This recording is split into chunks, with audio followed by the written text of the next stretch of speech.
friends, I know you have a sea turtle book or article in your work today, so we have a sea turtle book that we're going to read. I'm going to post it in 2 parts because my phone doesn't like to upload long videos. So this is going to be the first part of Into the Sea.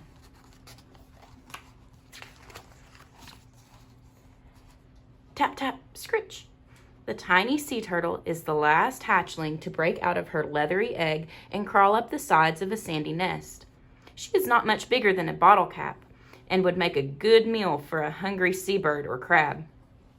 But at this moment, at dawn, the crabs are resting in muddy burrows and the beach is quiet and empty. The turtle smells the sand and stares at the bright moonlight that glistens across the ocean. She rests a moment and then, like a wind-up toy, pulls herself quickly across the beach with her flippers. Always, she heads straight for the silvery moonlight. Clack, click, clack. A crab pops out of its burrow and sees the dark, moving shape. Just in time, the turtle reaches the edge of the water. A gentle wave splashes across her back and carries her into the sea. Instinctively, the turtle knows how to paddle with her flippers and dive beneath the surface. She is still swimming hard when the sun moves into the sky. Every few minutes, she comes up for a breath of air. Her eyesight is much better in the water. She sees a jellyfish, a starfish, and a barracuda with a big mouth. None of them see the little turtle. Her white underside blends in with the shimmering white surface of the ocean. Splop. The turtle comes up for air in a patch of sargassum weed. A tiny crab and a water strider ride on the floating raft. Below, a sargassum fish uses the plant for camouflage. They all drift with the wind and current, while the weeds hide them from the sharp-eyed seabirds above and the hungry fish below. The little turtle floats around in the clump for several months, eating tiny plants and animals called plankton. As the turtle grows, her shell grows with her and gets a little harder. She likes to dive into long streams of seaweed that grow on the bottom of the ocean. There, mussels and seahorses sift water for plankton to eat. When a strong current comes up, the seahorses grab onto the seaweed with their tails, while the mussels hold on to the rock with thread-like feet.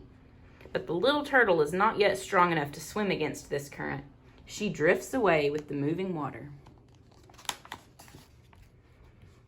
The turtle spends her first winter in a warm tropical sea full of brilliant colors and creatures with big mouths.